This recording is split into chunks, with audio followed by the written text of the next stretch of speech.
Hi everyone, welcome to geology concepts. मैं हूं अजीत कुमार सिंह और यहाँ हम देखने वाले हैं ज्योग्राफी सेक्शन का सॉल्यूशन। राइट। इसके पीछे हमने हिस्ट्री एंड पॉलिटी का देख लिया है। यहाँ पे ज्योग्राफी है, फिर हम एनवायरनमेंट का देखेंगे, then current affairs and then last में हम देखेंगे साइंस का, क्योंकि साइंस के अंदर काफी ज्यादा क्वेश्चन है, लाइक 54 55। यू कैन थिंक कि जस्ट 50% क्वेश्चन साइंस से आए हैं। राइट, आउट ऑफ 120 आधे क्वेश्चन लगभग साइंस के हैं। राइट, तो हम देखते हैं इनके क्वेश्चंस। ये हमारा ब्रेकअप है, जस्ट किस सेक्शन से कितने क्वेश्चन आए हैं ये पिछले वीडियोस में भी आपको देखने को मिले होंगे।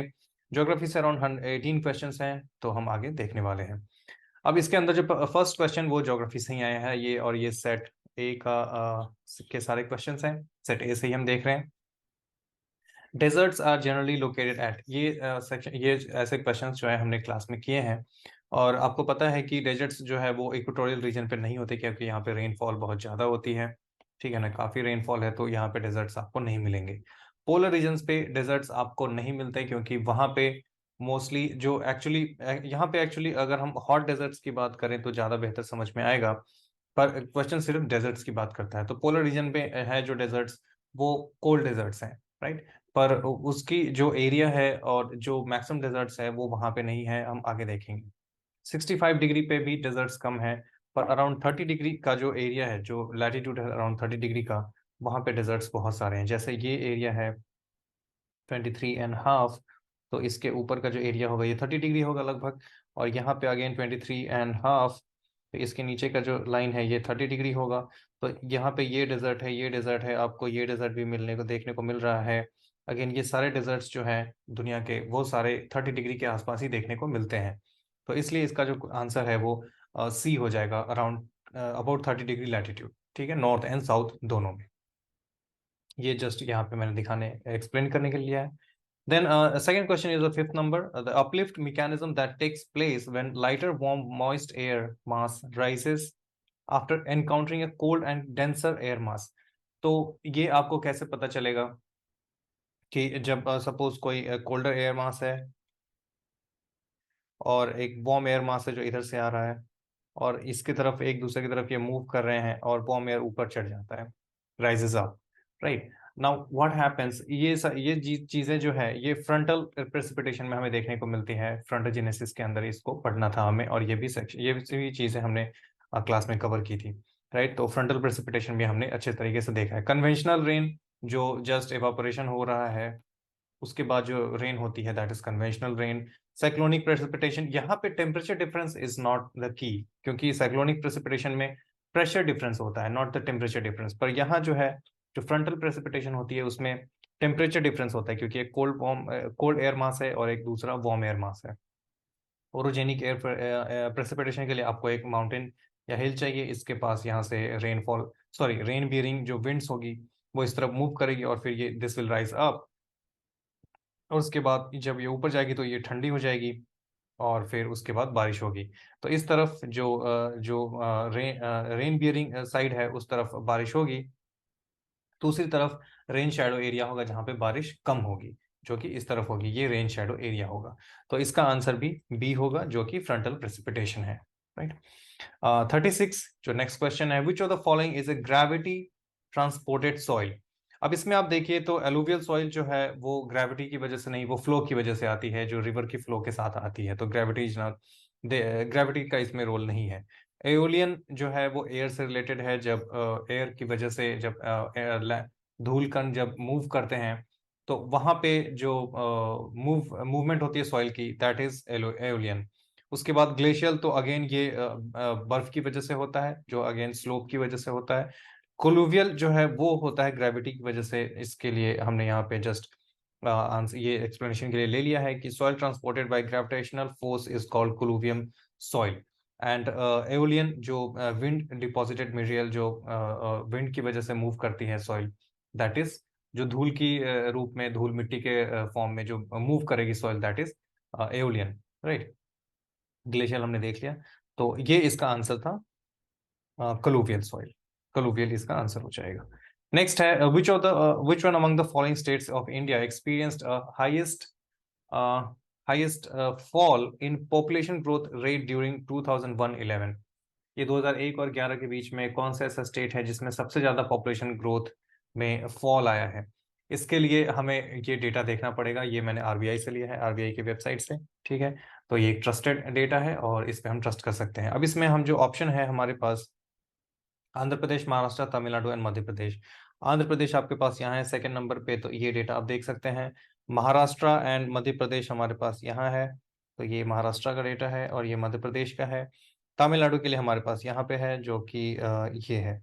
अब हम देख सकते हैं कि यहाँ पे कुछ 4 डिग्रीज 4% का डिफरेंस है। यहाँ पे अगेन 4% का डिफरेंस है। यहाँ पे अगेन 7% का डिफरेंस है। 15, 16 और 22, 7% के अराउंड का डिफरेंस है। और यहाँ पे तो ये यहाँ पे भी 2% का, सॉरी यहाँ पे ये 4% का डिफरेंस है, पर बढ़ा है, यहाँ पे कम नहीं हुआ है। बाकी सब जगह पे कम हो रहे हैं, पर यहाँ पे तमिलनाडु में तो बढ़ा ही है ग्रोथ रेट उनका। तो आप देख सकते हैं कि जो मैक्सिमम है, जो फॉल मैक्सिमम हुआ है ग्रोथ रेट में, that happens in Maharashtra, right. जो ये महाराष्ट्र में होता है, तो इसलिए इसका आंसर जो है वो यहाँ पे महाराष्ट्र हो जाएगा। अब इस तरीके के क्वेश्चन के लिए हम इसको तैयार भी नहीं कर सकते, क्योंकि इतना डिटेल में जाकर के इसको तैयार करना वाज रियली नॉट फिजिबल। तो ऐसे क्वेश्चन अगर छूट जाते हैं तो इट्स ओके, आपको एग्जाम में इन क्वेश्चंस के लिए ज्यादा परेशान होने की जरूरत नहीं है, right. Then okay, the next question is, ये लैंग्वेज के है, लैंग्वेज के ऊपर है कि हम जो लैंग्वेज, जिस फैमिली की लैंग्वेज यहाँ पे बोलते हैं उनके बारे में है। तो यहाँ पे ऑस्टिक फैमिली की बात की जा रही है और उसके बारे में कौन सा ऑप्शन जो है वो गलत है। नाउ ये जो बी ऑप्शन है, the Munda group of languages is spoken only by Munda tribe living in छोटा नागपुर एरिया, ये आप वैसे भी समझ सकते हैं कि ये गलत हो जाएगा, क्योंकि जो मुंडा ट्राइब है वो सिर्फ छोटा नागपुर में ही नहीं है, वो वेस्ट बंगाल, छत्तीसगढ़, महाराष्ट्र, मध्य प्रदेश, झारखंड, उड़ीसा, ये सारे ऐसे स्टेट्स हैं जहाँ पे मुंडा ट्राइब जो है वो रहती है और वो जो फैमिली, जो लैंग्वेज है वो बोली जाती है। तो हम ये नहीं कह सकते कि ये जो लैंग्वेज है वो सिर्फ छोटा नागपुर प्लेट्यू के आसपास ही बोली जाती है, उसके अराउंड का जो एरिया है वहाँ पे भी ये लैंग्वेज बोली जाती है, इंक्लूडिंग नेपाल एंड बांग्लादेश। ये पूरा एरिया है जहाँ पे ये मुंडा लैंग्वेज जो है बोली जाती है। तो इसलिए बी जो है वो वहाँ पे राइट आंसर हो जाएगा। उसके बाद जो नेक्स्ट है वो है कि which of the following statements about farming in India is correct. ये फार्मिंग के बारे में क्वेश्चन है। Dry land farming is confined to the regions having annual rainfall less than 100 centimetre, which is true. अगर 100, एक्चुअली ये बहुत सारे, actually इसमें थोड़ा सा डाउट हो सकता है ये 100 सेंटीमीटर पे, क्योंकि बहुत सारी जगह पे ड्राई लैंड फार्मिंग का जो cut off, sorry not 75%, 75 centimetre dryland farming को लेकर के जो मिनिमम रेनफॉल की जरूरत है, दैट इज 75 सेंटीमीटर। पर कुछ जगह पे ये 35 सेंटीमीटर से लेकर के 100 सेंटीमीटर तक के बीच में अगर रेनफॉल होता है तो उसको ड्राईलैंड फार्मिंग कहते हैं। एक पर्टिकुलर ये जो फिगर है 75 centimetre, which is not true, लेकिन इसको सिंप्लीफाई करने के लिए अक्सर आपको देखने को मिलेगा 75 centimetre is the cut off rainfall. पर ये 35 सेंटीमीटर से 100 सेंटीमीटर, 100 या 110 भी आपको देखने को मिल सकता है कहीं कहीं पे, तो इसको हम सही लेके चलेंगे। Wetland farming regions are often susceptible to flood and soil erosion hazards. तो दैट इज ऑल्सो ट्रू, क्योंकि जो वेटलैंड फार्मिंग है वहां पे हम कनाल्स नॉट कनाल कलान कनाल और इनसे फार्मिंग करते हैं। Sorry not canal, I am really sorry. यहाँ पे जो वेटलैंड फार्मिंग है उसमें वाटर अवेलेबिलिटी काफ़ी होती है वहाँ पे, ऐसा नहीं है कि वहाँ पे वाटर अवेलेबिलिटी नहीं है। तो इसके लिए जो जो वेटलैंड है उसमें जो वाटर आ सकता है वो किसी रिवर से आ सकता है, कनाल से भी आ सकता है इनफैक्ट, और भी हो सकते हैं ऑप्शंस उसके वाटर सोर्सेज के। तो वहाँ पे एरोजन, फ्लड, ये सब आपको, फ्लड एंड सॉइल एरोजन आपको देखने को मिल सकता है, विच इज ट्रू। तो यहाँ पे इसका आंसर सी हो जाएगा, क्योंकि दोनों ऑप्शन इसके सही है। विच one of the following is a lagoon, ये थोड़ा सा मुश्किल था, क्योंकि यहाँ पे सारे के सारे लेक्स के एग्जाम्पल हैं। और पुलिकट जो है उसको लेक भी, पुलिकट लेक अक्सर हमें बुक्स में देखने को मिलता है, but Pulicat lake is also a lagoon. बाकी सारे लेक्स हैं, तो इसका आंसर पुलिकट हो जाएगा। यहाँ पे मैंने इसके एक्सप्लेनेशन के लिए पूरा यहाँ पे लगून के डेफिनेशन ले लिया है। Pulicat is also a lagoon, lake and lagoon, जो कि आंध्र प्रदेश में है। दीपोर बील गुवाहाटी में है, जो कि एक लेक है। कोलेरू जो है आंध्र प्रदेश में है। तो ये सारे जो ऑप्शंस हैं वो आपको देखने को यहाँ पे मिल रहे हैं, तो इसलिए इसका आंसर जो है वो पुलिकट हो जाएगा, राइट। नेक्स्ट आते हैं, विच of the following is not observe by the stations operated ये क्वेश्चन ऐसा है जिसके बारे में अक्सर लोग नहीं पढ़ते हैं। इसकी तैयारी इस तरीके की तैयारी कौन करता है कि वाटर कंजर्वेशन, वो सेंट्रल वाटर कमीशन जो है क्या ऑब्जर्व करता है? वाटर लेवल तो करेगा ही, ये कॉमन सेंस की बात है कि अगर वाटर कमीशन ही है तो वाटर लेवल तो ऑब्जर्व करेगा ही ऑब्वियसली। वो फ्लड वगैरह के केस में भी वाटर ऑब्जर्व करता है, वाटर लेवल। वाटर कंजर्वेशन करेगा, वाटर डिस्चार्ज, क्योंकि वाटर जो सेंट्रल वाटर कमीशन है वो ये भी देखता है कि जो इंडस्ट्रीज हैं वो वाटर को पॉल्यूट कर रही हैं कि नहीं कर रही हैं। तो वाटर डिस्चार्ज है वो, या फिर हम जो रिवर में वाटर डिस्चार्ज करते हैं उसके अंदर भी जो ये सेंट्रल वाटर कमीशन है उसको मॉनिटर करता है। बट सिल्ट जो है इसको सेंट्रल वाटर कमीशन जो है वो ऑब्जर्व नहीं करता है, राइट। तो ये वहां पे ये था। Which of the following zones of the atmosphere is forest? ये तो बहुत ही ईजी है, हमने ये क्लास में भी किया है कि ये सबसे ऊपर इसमें से आयनोस्फेयर हो जाएगा, ट्रोपोस्फेयर सबसे नीचे है, ठीक है। Then which one of the among the following states is the largest producer of natural gas? इसके लिए अगेन आपको डेटा देखना पड़ेगा कि गैस के लार्जेस्ट प्रोड्यूसर में कौन आता है। तो इसमें आप देख सकते हैं कि असम जो है वो 3371, ये 2021-22 का डेटा है, राइट। उसके बाद है हमारे पास नेक्स्ट, ये तो ऑप्शन है। उसके बाद नेक्स्ट है राजस्थान का, और उसके बाद नेक्स्ट है अ, ये है त्रिपुरा का। पर यहाँ पे राजस्थान, सॉरी, असम नहीं है, राइट। लेकिन यहाँ पे राजस्थान तो है, तो Rajasthan is the second one. अभी यहाँ पहले क्या अक्सर पूछे जाते थे कि सबसे बड़ा प्रोड्यूसर कौन है, सबसे छोटा प्रोड्यूसर कौन है, ऐसे पूछे जाते थे। अभी क्या ये पूछते हैं कि आउट ऑफ दीज ऑप्शंस कौन सबसे ज्यादा है? जैसे इसमें असम है ही नहीं, आपके ऑप्शंस में असम है नहीं, क्योंकि असम होता तो वैसे ही एक क्वेश्चन काफी इजी हो जाता, पर असम इन्होंने हटा दिया है और सेकंड मोस्ट जो है उसको पूछा है, जो कि राजस्थान है, ठीक है।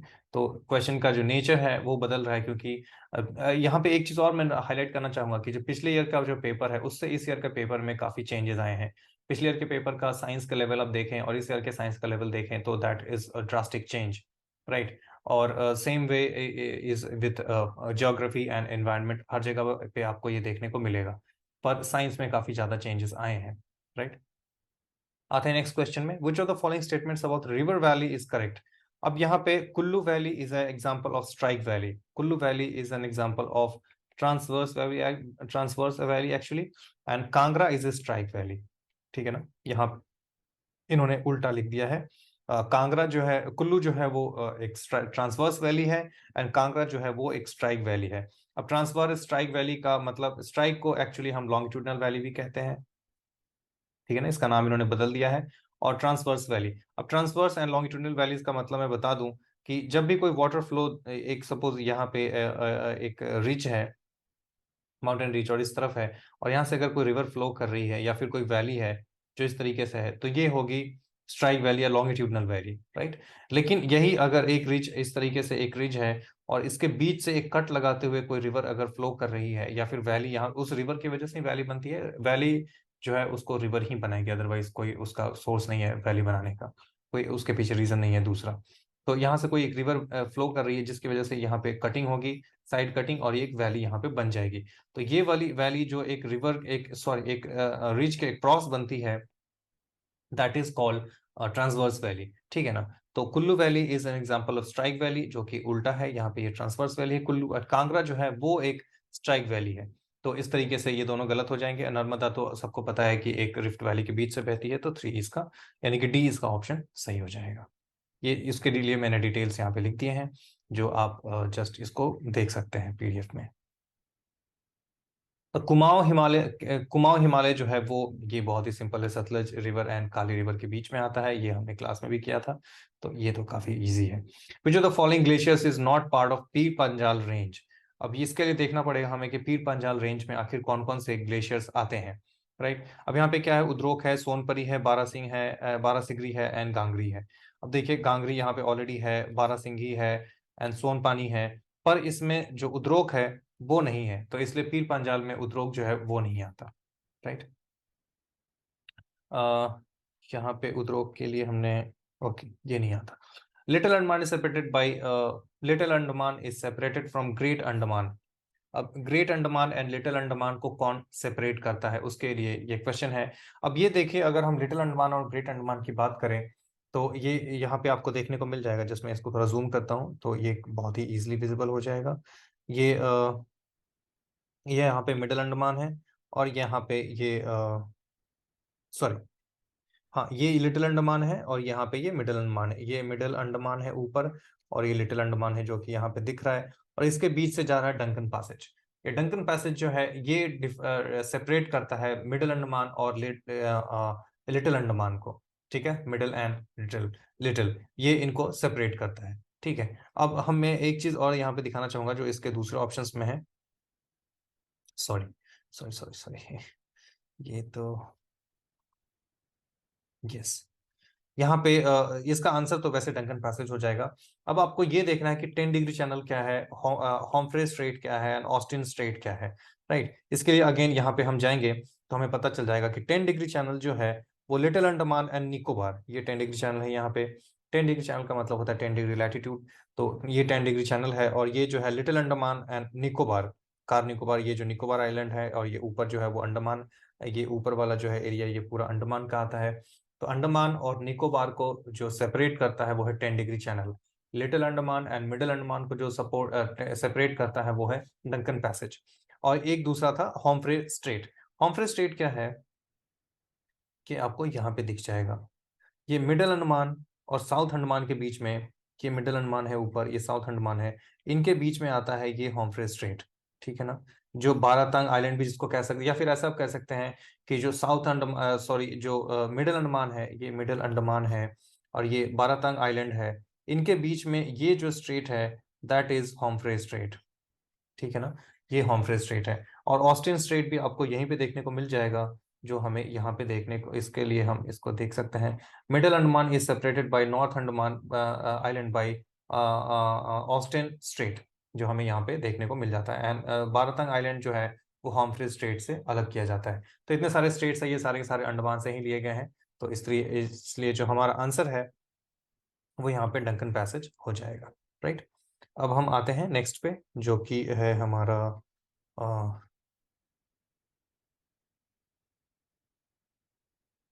यस, नेक्स्ट क्वेश्चन पे आते हैं। विच of the following is a tributary of Krishna river. ये थोड़ा सा मुश्किल है क्योंकि कृष्णा के लिए जो कृष्णा रिवर की जो ट्रिब्यूटरीज हैं जो इंपॉर्टेंट हैं, घाट प्रभा, मालप्रभा, भीमा, तुंगभद्रा, मूसी, ये सारे जो है कृष्णा की इंपॉर्टेंट ट्रिब्यूटरीज हैं, लेकिन उनमें से कोई भी नाम यहाँ पे नहीं है। राइट, तो अब हम देखते हैं कि ये कौन कौन से है। हिरंगी जो है वो कावेरी की ट्रिब्यूटरी है। हिरन जो है वो नर्मदा की ट्रिब्यूटरी है। पूर्णा जो है वो गोदावरी की ट्रिब्यूटरी है। ठीक है ना, और मनेरू जो है वो कृष्णा की ट्रिब्यूटरी है। ये क्वेश्चन मैं कहूंगा कि थोड़ा टफ था क्योंकि इस डिटेल तक जाकर के इनको याद रखना इज नॉट इजी थिंग, क्योंकि फिर बहुत सारी नदियां उनके बहुत सारी ट्रिब्यूटरीज है, फिर इनको एग्जाम में सही सही याद रख पाना दैट बिकम्स रियली टफ। तो ये क्वेश्चन थोड़ा टफ माना जा सकता है। इसका आंसर मनेरू है जो कि कृष्णा की ट्रिब्यूटरी है। ठीक है, then which of the following statements about the breaks in southwest monsoon is are correct। अब साउथ वेस्ट मानसून आपको पता है कि ये हमारा साउथ वेस्ट मानसून यहाँ से आ रहा है। ठीक है ना, और मानसून के बारे में हमने पढ़ा है कि ये कैसे हमारे यहाँ जो रेनफॉल होती है इंडिया के अंदर वो मानसून की वजह से ही होती है। और इंडिया का जो क्लाइमेट है वो मानसून क्लाइमेट भी है, क्योंकि मानसून की वजह से ही इंडिया को का जो पूरा वेदर है सिस्टम जो मानसून पे डिपेंड करता है। राइट, अब इसके लिए दो स्टेटमेंट्स हैं यहाँ पे, हम दोनों स्टेटमेंट्स को देखते हैं। In northern India rains are likely to fail if the rain bearing storms are not very frequent along the monsoon trough. अब ये मानसून ट्रॉफ जो है इसको आईटीसीजेड भी कहते हैं। ठीक है ना, मानसून ट्रॉफ को आईटीसीजेड भी कहते हैं, इसका सेम नाम है। राइट, अब कहते हैं कि जो अगर आईटीसीजेड के ऊपर अगर रेन बियरिंग जो स्टॉर्म्स है अगर वो फ्रीक्वेंट नहीं है तो मानसून जो है वो ब्रेक हो जाता है। ऑब्वियसली हम जानते हैं कि जब गर्मी मानसून गर्मी में ही आती है, जुलाई में जून में एंटर करता है केरला में, और वो फिर आगे जुलाई सितंबर तक, जुलाई अगस्त सितंबर तक आके नॉर्दर्न इंडिया तक पहुंच जाती है। तो आईटीसीजेड जो है उस समय कुछ इस तरीके से यहाँ तक पहुंच जाता है। ये आईटीसीजेड का लोकेशन होता है जब मानसून सीजन होता है तब। राइट, अब इस समय अगर इस एरिया में अगर जो रेन बियरिंग जो स्टॉर्म्स अगर वो फ्रीक्वेंट नहीं होंगे तो ऑब्वियसली यहाँ पे मानसून ब्रेक हो जाएगा, क्योंकि उनके पास रेनफॉल नहीं होगा वहां पे रेनफॉल करवाने के लिए, वाटर कंटेंट नहीं होगा उस विंड में। राइट, तो ये पहला स्टेटमेंट जो है विच is true.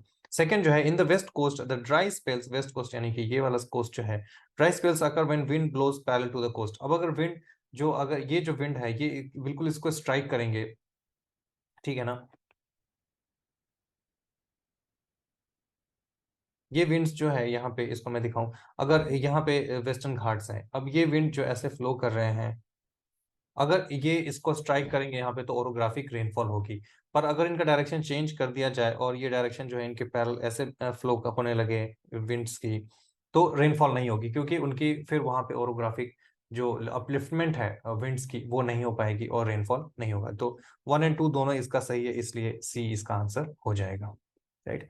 Which of the following countries is landlocked? ये मुश्किल सवाल मैं मानता हूँ, क्योंकि इतना याद रखना थोड़ा मुश्किल होता है। लेकिन अगर हम साउथ अमेरिका की बात करें, दैट बिकम्स रियली इजी, क्योंकि इसमें बहुत सारी कंट्रीज नहीं है। पर अफ्रीका में बहुत सारी कंट्रीज हैं और उनके अंदर लैंडलॉक कंट्रीज को याद रखना थोड़ा टफ है। और एक क्वेश्चन हमेशा हर साल लैंडलॉक कंट्रीज के ऊपर तो आता ही आता है। ऑप्शन क्या क्या है पहले देख लेते हैं। ऑप्शन है हमारे पास पराग्वे, उरुग्वे, सूरीनाम, कोलंबिया। तो ये सारे यहाँ पे हमारे पास ऑप्शंस हैं। अब हम देखते हैं, ये है हमारा सूरीनाम जो येलो वाला है, तो ऑब्वियसली ये लैंडलॉक नहीं है, क्योंकि यहाँ पे जो है वो पैसिफिक है, तो ये लैंडलॉक नहीं है। उसके बाद कोलंबिया हम देख सकते हैं यहाँ पे, तो ये भी नहीं है, तो इसलिए सॉरी, यहाँ पे इसलिए पे अटलांटिक है, इस तरफ से पैसिफिक है। ठीक है ना। तो कोलंबिया जो है पैसिफिक में ओपन होता है, तो इसलिए ये भी नहीं है। उसके बाद पराग्वे जो है, ये दिख रहा है हमें कि ये लैंडलॉक्ड है, और उरुग्वे अगेन कोस्ट में है, तो उरुग्वे भी आंसर इसका नहीं होगा। तो इसलिए इसका जो आंसर होगा वो पराग्वे हो जाएगा, क्योंकि ये लैंडलॉक है और लैंडलॉक ही पूछे जा रहे हैं। तो ये थे हमारे ज्योग्राफी के क्वेश्चंस। अब हम नेक्स्ट सेशन जो होगा उसमें हम एनवायरनमेंट के सेक्शन, एनवायरनमेंट देखेंगे, एंड फिर हम करंट अफेयर्स देखेंगे, और फिर आएंगे साइंस पे। साइंस में फिजिक्स, केमिस्ट्री, बायोलॉजी, क्योंकि तीनों में लगभग 18-18 क्वेश्चन है, इक्वली डिवाइडेड है। तो ऐसा है। और बायोलॉजी में हम ज़्यादा क्वेश्चन भी मान सकते हैं, क्योंकि बायोलॉजी के कुछ क्वेश्चंस मैंने एनवायरनमेंट में ले लिए हैं, क्योंकि वो दोनों में होता है, तो इसलिए मैंने बायोलॉजी पे ज़्यादा प्रेशर नहीं दिया। पर आप उसको दोनों में मान के चल सकते हो। तो सी ठीक है, फिर हम इसके लिए नेक्स्ट सेक्शन में देखते हैं जो एनवायरनमेंट के ऊपर होगा। Till then see you, bye bye.